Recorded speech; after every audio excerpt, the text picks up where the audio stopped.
El crimen del brigadier. Relato de Arthur Conan Doyle. Edición de Entre Sombras. En todas las grandes huestes de Francia, había solo un oficial hacia el cual los ingleses del ejército de Wellington mantenían un odio profundo, constante e inmutable.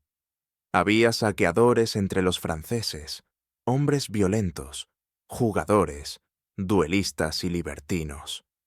Todo esto podía perdonarse, pues se encontraban otros con la misma sangre fría entre las filas inglesas.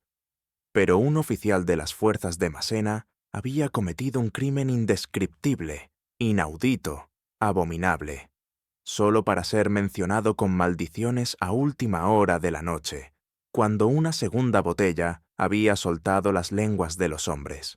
La noticia llegó a Inglaterra, y los caballeros rurales que desconocían los detalles de la guerra se encendieron de ira al enterarse, y los soldados de los condados alzaron sus puños pecosos al cielo y maldijeron.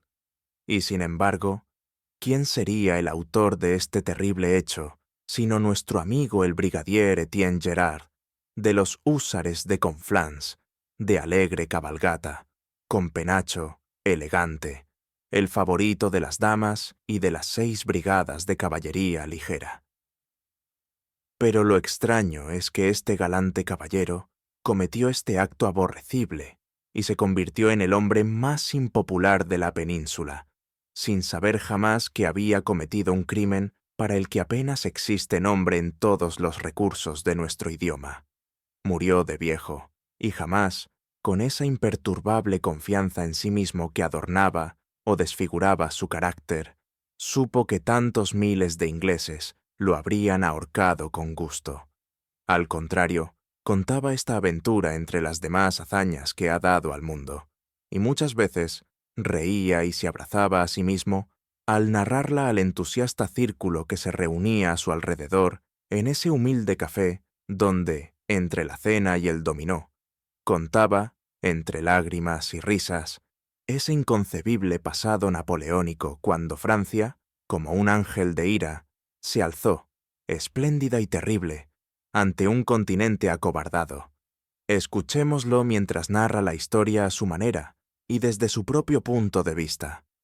Debéis saber, amigos míos, dijo, que fue hacia finales de 1811 cuando Massena, yo y los demás, hicimos retroceder a Wellington hasta que esperábamos expulsarlo a él y a su ejército hasta el Tajo. Pero cuando aún estábamos a 25 millas de Lisboa, descubrimos que nos habían traicionado. Pues, ¿qué había hecho este inglés sino construir una enorme línea de fortificaciones y fuertes en un lugar llamado Torres Vedras, de modo que ni siquiera nosotros pudimos atravesarlos? Se extendían por toda la península, y nuestro ejército estaba tan lejos de casa que no nos atrevimos a arriesgarnos a una derrota. Y ya habíamos aprendido en Busaco que luchar contra esta gente no era cosa de niños. ¿Qué podíamos hacer entonces sino sentarnos frente a estas líneas y bloquearlas con todas nuestras fuerzas? Allí permanecimos durante 6 meses, entre tanta ansiedad que Massena dijo después que no tenía ni un solo pelo en el cuerpo que no fuera blanco. Por mi parte, no me preocupé mucho por nuestra situación, pero cuidé de nuestros caballos, que necesitaban mucho descanso y pasto. Por lo demás, bebimos el vino del campo y pasamos el tiempo como pudimos. Había una dama en Santarém, pero mis labios están sellados. Es propio de un hombre galante no decir nada, aunque pueda dar señales de que podría decir mucho. Un día, Massena me mandó llamar y lo encontré en su tienda con un gran plan clavado sobre la mesa. Me miró en silencio con su único ojo penetrante, y por su expresión percibí que el asunto era serio. Estaba nervioso e incómodo, pero mi actitud pareció tranquilizarlo. Es bueno estar en contacto con hombres valientes. «Coronel Etienne Gerard», dijo, «siempre he oído que es usted un oficial muy valiente y emprendedor. No me correspondía a mí confirmar tal informe, y sin embargo sería una locura negarlo, así que choqué mis espuelas y saludé. También eres un excelente jinete, lo admití, y el mejor espadachín de las 6 brigadas de caballería ligera. Massena era famoso por la exactitud de sus informaciones. Ahora, dijo, si observan este plano, comprenderán fácilmente lo que deseo que hagan. Estas son las líneas de Torres Vedras. Percibirán que abarcan un vasto espacio, y comprenderán que los ingleses solo pueden mantener posiciones aquí y allá. Una vez cruzadas las líneas, tienen 25 millas de campo abierto que las separan de Lisboa. Es muy importante para mí saber cómo están distribuidas las tropas de Wellington en ese espacio, y deseo que vayan a comprobarlo. Sus palabras me dejaron helado. Señor, dije, es imposible que un coronel de caballería ligera se digne a actuar como espía.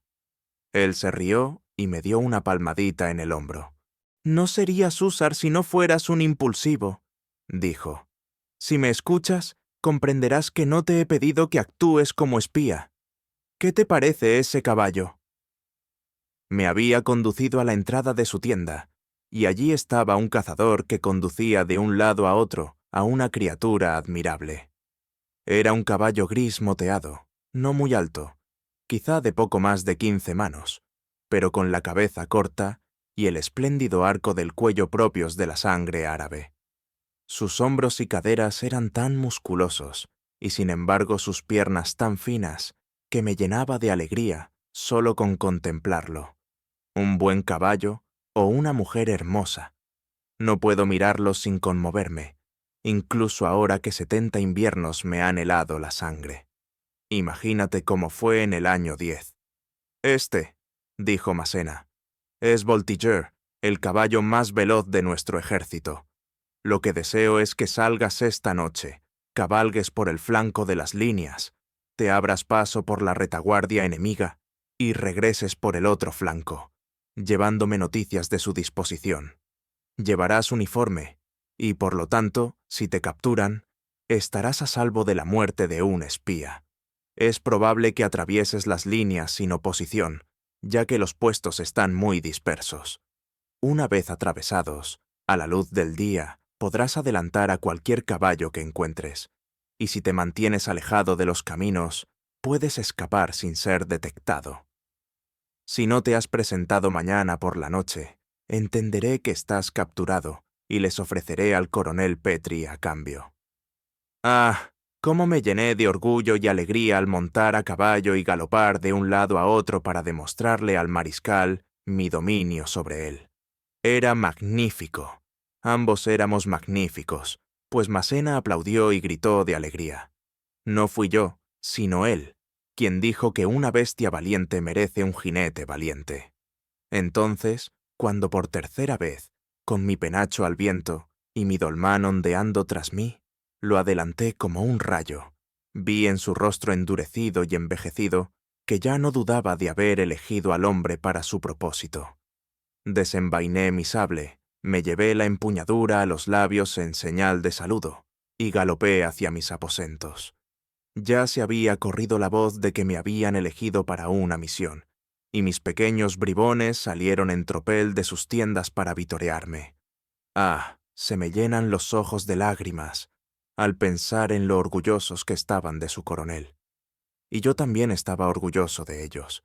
Se merecían un líder apuesto. La noche prometía ser tormentosa, lo cual me agradó mucho. Deseaba mantener mi partida en el más absoluto secreto, pues era evidente que si los ingleses se enteraban de que me habían separado del ejército, inferirían que algo importante estaba a punto de suceder. Por lo tanto, llevaron mi caballo más allá de la línea de piquetes, como si fuera a brevar, y lo seguí y lo monté allí.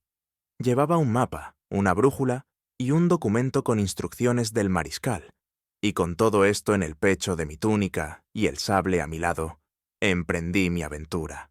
Caía una llovizna y no había luna, así que pueden imaginar que no era muy alegre. Pero mi corazón se sentía ligero al pensar en el honor que se me había concedido y la gloria que me esperaba. Esta hazaña sería una más en esa brillante serie que convertiría mi sable en bastón. Ah, cómo soñábamos, jóvenes insensatos, ebrios de éxito. Si hubiera previsto aquella noche mientras cabalgaba, el hombre elegido entre 60.000, que pasaría mi vida plantando coles con 100 francos al mes. ¡Ay, mi juventud, mis esperanzas, mis camaradas! Pero la rueda gira y nunca se detiene. Perdónenme, amigos, porque un anciano tiene sus debilidades. Mi ruta, entonces, discurría por la ladera de las tierras altas de Torres Vedras. Luego cruzaba un arroyo, pasaba una granja que había sido incendiada y ahora era solo un hito.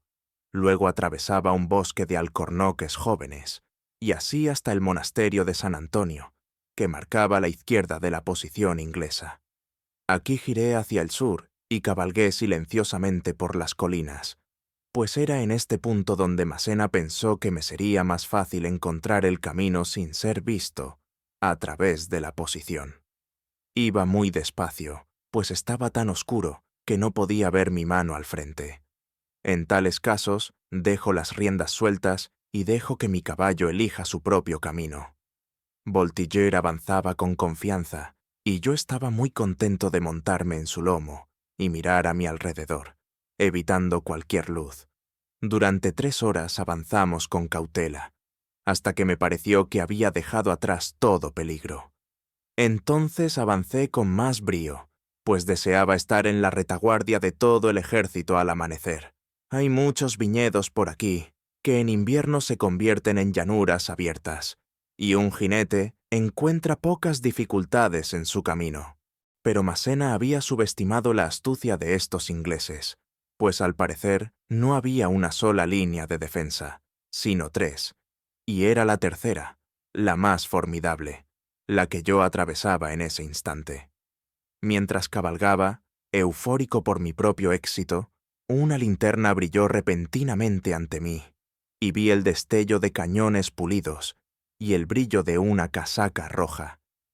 «¿Quién anda ahí?», gritó una voz. «¿Qué voz?». Giré a la derecha y cabalgué como un loco, pero una docena de ráfagas de fuego surgieron de la oscuridad y las balas silbaron en mis oídos. Ese sonido no era nuevo para mí, amigos míos, aunque no hablaré como un recluta tonto, y diré que siempre me ha gustado, pero al menos nunca me había impedido pensar con claridad, así que sabía que no me quedaba más remedio que galopar a toda velocidad y probar suerte en otro lugar. Rodeé el puesto inglés, y luego, al no saber nada más de ellos, concluí acertadamente que por fin había atravesado sus defensas. Cabalgué hacia el sur durante 8 kilómetros, encendiendo la yesca de vez en cuando para consultar mi brújula. Y entonces, en un instante, siento la punzada una vez más al recordar el momento. Mi caballo, sin un sollozo ni un traspié, cayó muerto como una piedra debajo de mí.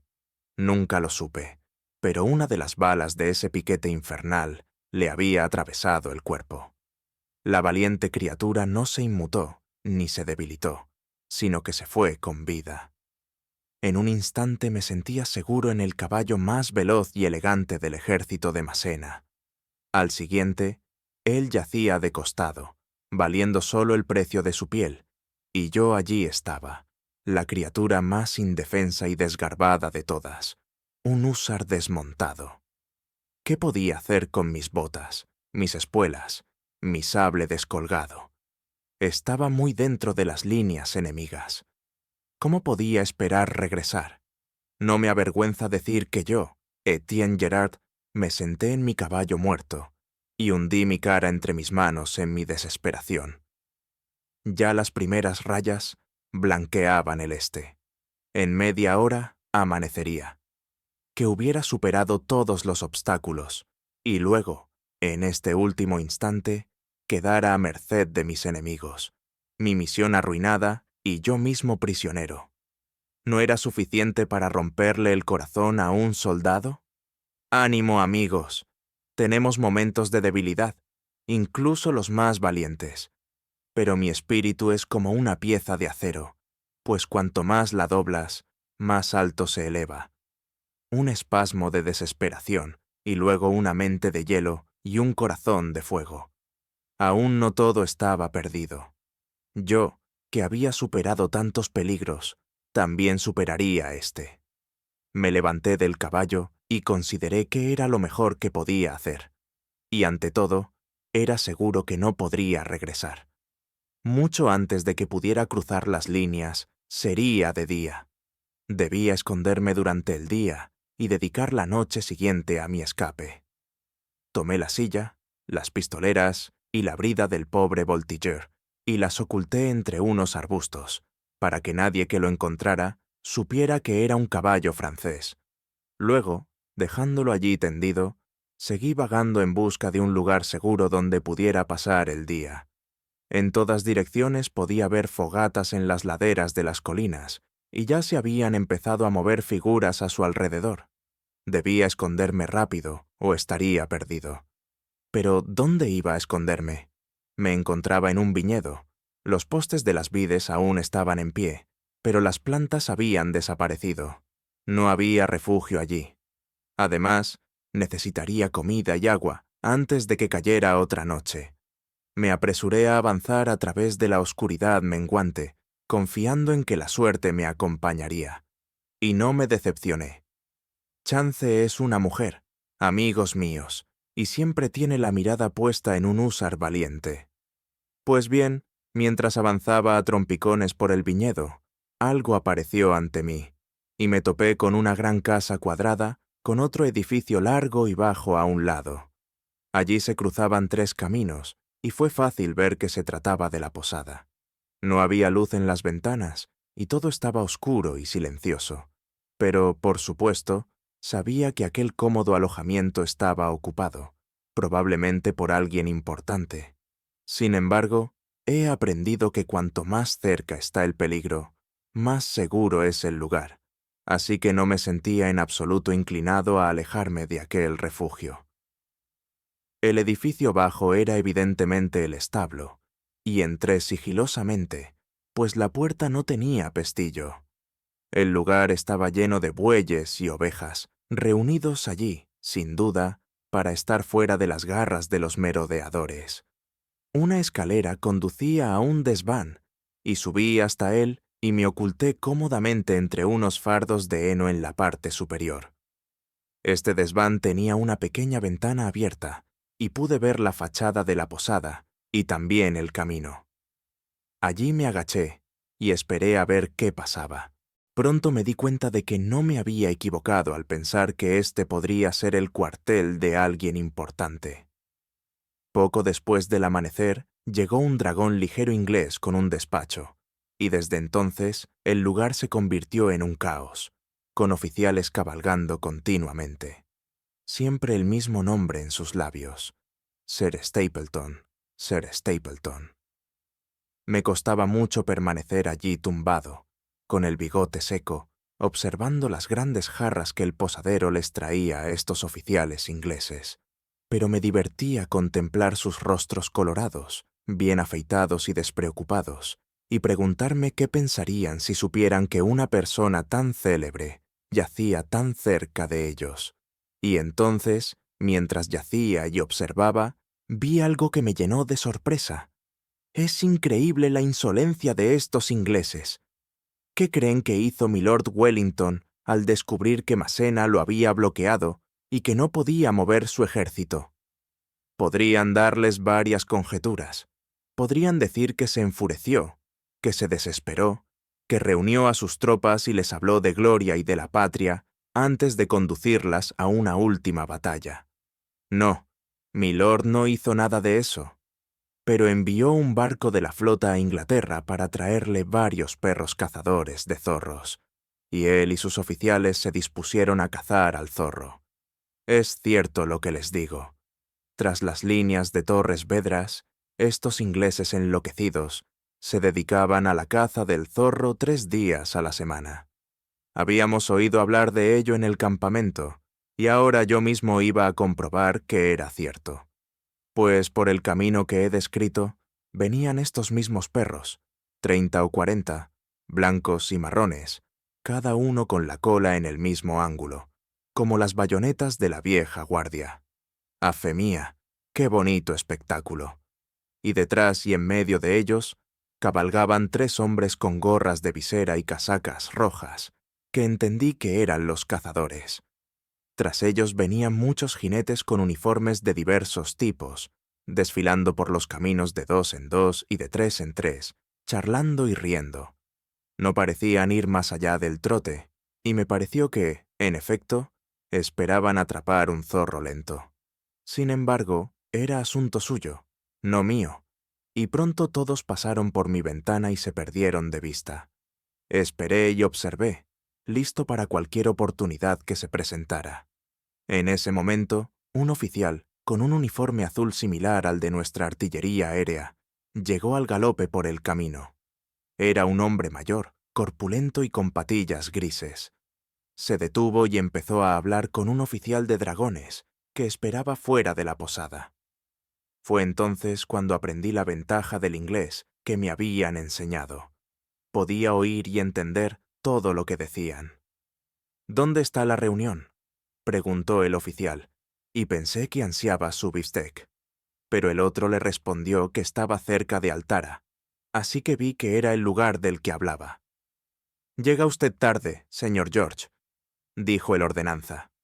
«Sí, tuve un consejo de guerra. ¿Se ha ido Sir Stapleton Cotton?». En ese momento se abrió una ventana y apareció por ella un apuesto joven con un uniforme muy espléndido. «Hola, Murray», dijo. «Estos malditos papeles me retienen, pero te pisaré los talones. Muy bien, algodón. Ya llego tarde, así que seguiré cabalgando».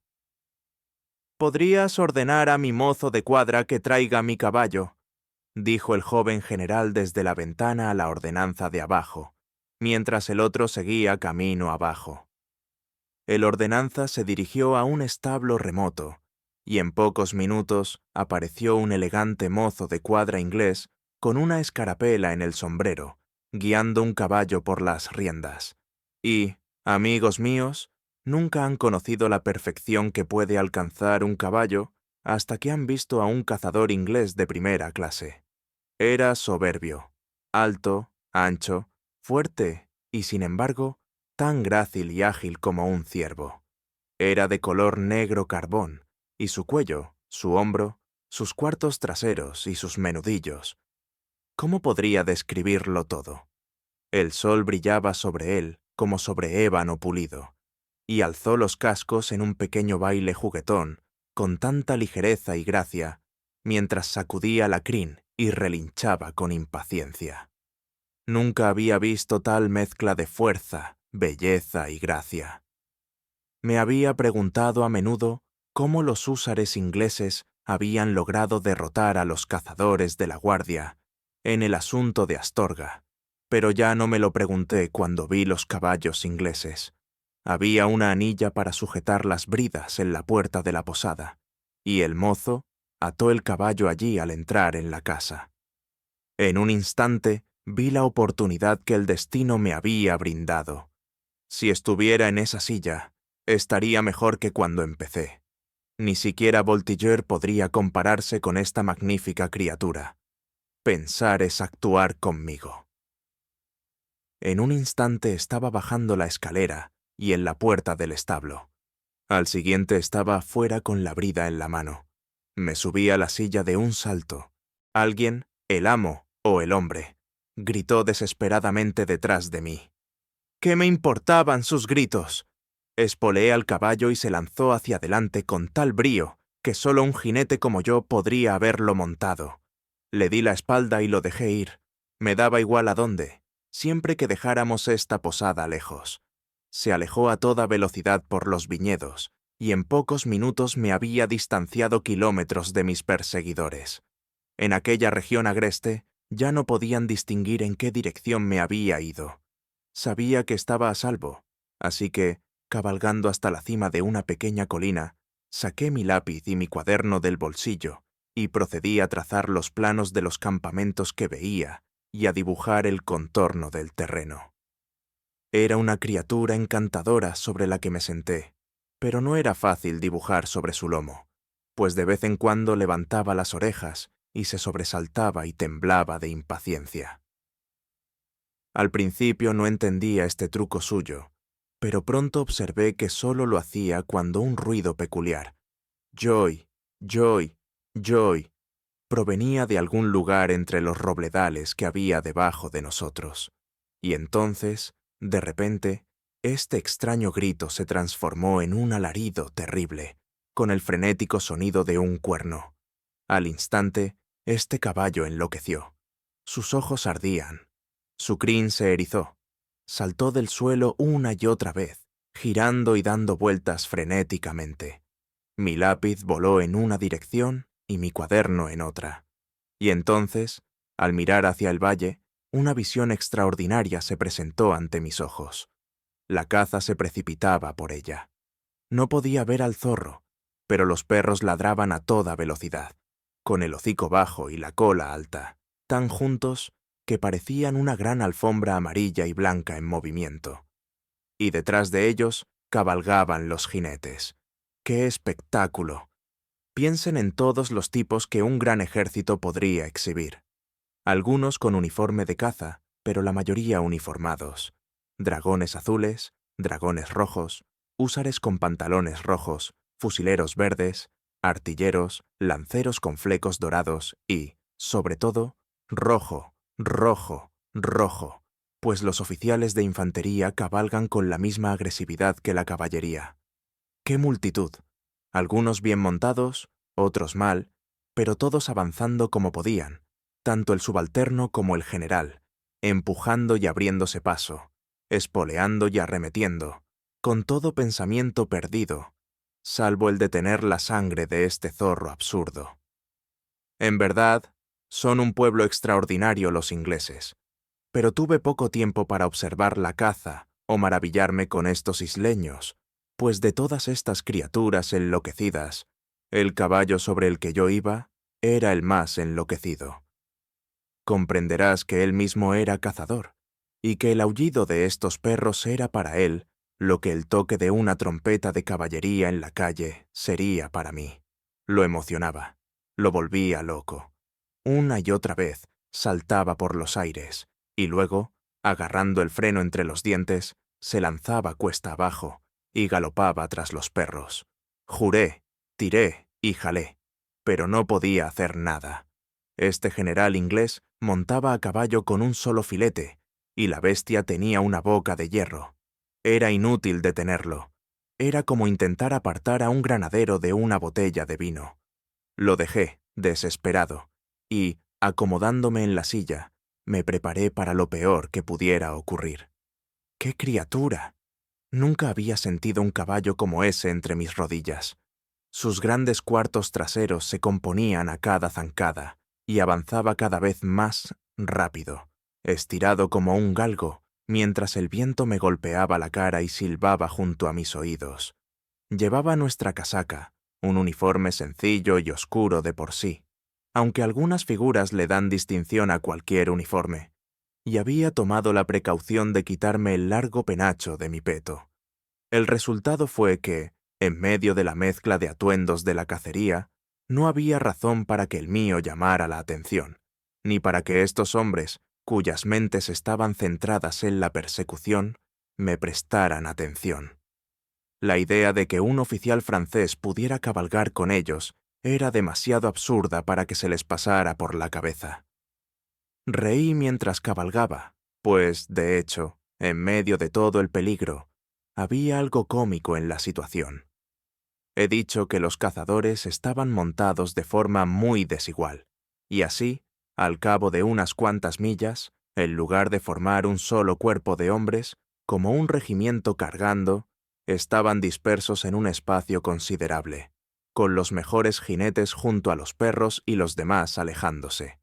Ahora bien, yo era tan buen jinete como cualquiera, y mi caballo era el mejor de todos. Así que pueden imaginarse que no tardó mucho en llevarme al frente. Y cuando vi a los perros corriendo por el claro y al cazador de casaca roja detrás de ellos, y solo 7 u 8 jinetes entre nosotros, Entonces ocurrió lo más extraño de todo, pues yo también enloquecí. Yo, Etienne Gerard. En un instante me invadió este espíritu deportivo, este deseo de sobresalir, este odio al zorro. Maldito animal, ¿acaso nos desafiaría? Vil ladrón, su hora había llegado. Ah, es una gran sensación, amigos míos, este deseo de pisotear al zorro bajo los cascos de su caballo. He participado en la caza del zorro con los ingleses.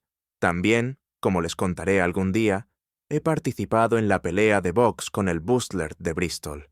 Y les digo que este deporte es maravilloso, lleno de interés y de locura. Cuanto más íbamos, más rápido galopaba mi caballo, y pronto solo había 3 hombres tan cerca de los perros como yo. Todo temor a ser descubierto se había desvanecido. Mi cerebro palpitaba, mi sangre corría ardiendo. Solo una cosa en la tierra parecía merecer la pena vivir, y era alcanzar a ese zorro infernal. Pasé a uno de los jinetes, un húsar como yo. Ahora solo había 2 delante de mí, uno con abrigo negro, el otro el artillero azul que había visto en la posada. Sus patillas grises ondeaban al viento, pero cabalgaba magníficamente. Durante 1 milla o más mantuvimos este orden, y luego, al galopar cuesta arriba, mi peso más ligero me llevó al frente. Los pasé a ambos y cuando llegué a la corona, estaba al nivel del pequeño cazador inglés de rostro duro. Frente a nosotros estaban los perros, y luego, 100 pasos más allá, había una cosa marrón y menuda. El zorro mismo, estirado hasta el extremo. Verlo me encendió la sangre. «¡Ajá! ¡Te tenemos, asesino!», grité, y grité para animar al cazador. Agité la mano para mostrarle que había alguien en quien podía confiar, y ahora solo quedaban los perros entre mi presa y yo. Estos perros, cuyo deber es señalar la presa, eran más un estorbo que una ayuda, pues era difícil saber cómo pasarlos. El cazador sentía la dificultad tanto como yo, pues cabalgaba detrás de ellos y no podía avanzar hacia el zorro. Era un jinete veloz, pero carecía de iniciativa. Por mi parte, sentía que sería indigno de los húsares de Conflans si no podía superar semejante dificultad. ¿Etienne Gerard iba a ser detenido por una manada de perros zorro? Fue absurdo. Di un grito y espoleé a mi caballo. «¡Aguante fuerte, señor! ¡Aguante fuerte!», gritó el cazador. Estaba inquieto por mí, este buen anciano, pero lo tranquilicé con un gesto de la mano y una sonrisa. Los perros se abrieron frente a mí. 1 o 2 podrían haber resultado heridos, pero ¿qué se podía pedir? Había que romper el huevo para la tortilla. Podía oír al cazador gritar sus felicitaciones detrás de mí. Un esfuerzo más, y todos los perros estaban detrás de mí. Solo el zorro estaba delante. Ah, la alegría y el orgullo de ese momento. Saber que había vencido a los ingleses en su propio juego. Allí estaban 300, todos sedientos de la vida de este animal, y sin embargo, era yo quien estaba a punto de quitárselo. Pensé en mis camaradas de la brigada de caballería ligera, en mi madre, en el emperador, en Francia. Había traído honor a todos y cada uno. Cada instante me acercaba más al zorro. Había llegado el momento de la acción, así que desenvainé mi sable. Lo agité en el aire, y todos los valientes ingleses gritaron detrás de mí. Solo entonces comprendí lo difícil que es esta persecución, pues uno puede atacar una y otra vez a la criatura sin acertarle ni una vez. Es pequeño y se repliega rápidamente ante un golpe. A cada golpe, oía esos gritos de aliento a mis espaldas que me impulsaban a un nuevo esfuerzo. Y entonces, por fin, llegó el momento supremo de mi triunfo. En el mismo instante en que me giraba, le di un golpe certero con otro revés, como aquel con el que maté al ayudante de campo del emperador de Rusia. Voló en 2, la cabeza hacia un lado y la cola hacia el otro. Miré hacia atrás y agité el sable ensangrentado en el aire. Por un momento me sentí exaltado, soberbio. Ah, ¿Cómo me habría gustado esperar para recibir las felicitaciones de estos generosos enemigos? Había 50 a la vista, y todos estaban agitando la mano y gritando. Los ingleses no son una raza tan flemática. Una hazaña valiente en la guerra o en el deporte siempre les alegra el corazón. En cuanto al viejo cazador, era el más cercano a mí, y pude ver con mis propios ojos lo sobrecogido que estaba por lo que había visto. Parecía un hombre paralizado, con la boca abierta y la mano, con los dedos extendidos, alzada en el aire. Por un instante, sentí ganas de volver y abrazarlo, pero la llamada del deber ya resonaba en mis oídos, y estos ingleses, a pesar de toda la fraternidad que existe entre los cazadores, sin duda me habrían hecho prisionero. Mi misión ya no tenía esperanza, y yo había hecho todo lo posible. Podía ver las líneas del campamento de Massena a poca distancia, pues, por pura casualidad, la persecución nos había llevado en esa dirección. Me aparté del zorro muerto, saludé con mi sable y me alejé al galope. Pero estos valientes cazadores no me abandonarían tan fácilmente. Yo era el zorro ahora, y la caza se extendía valientemente por la llanura. Solo en el momento en que me dirigí al campamento pudieron saber que era francés, y ahora toda la multitud me pisaba los talones. Estábamos a tiro de fusil de nuestros piquetes antes de que se detuvieran, y entonces se agruparon y no se alejaron, sino que me gritaron y me saludaron con la mano. No pensaré que era por enemistad. Más bien, imaginaría que un aura de admiración les inundó el pecho, y que su único deseo era abrazar al desconocido que se había portado con tanta gallardía y valentía. Fin de la obra. Gracias por ver hasta el final. Si te gustó este relato, recuerda dejar tu like y suscribirte para no perderte ninguna otra obra. Nos vemos en el próximo video.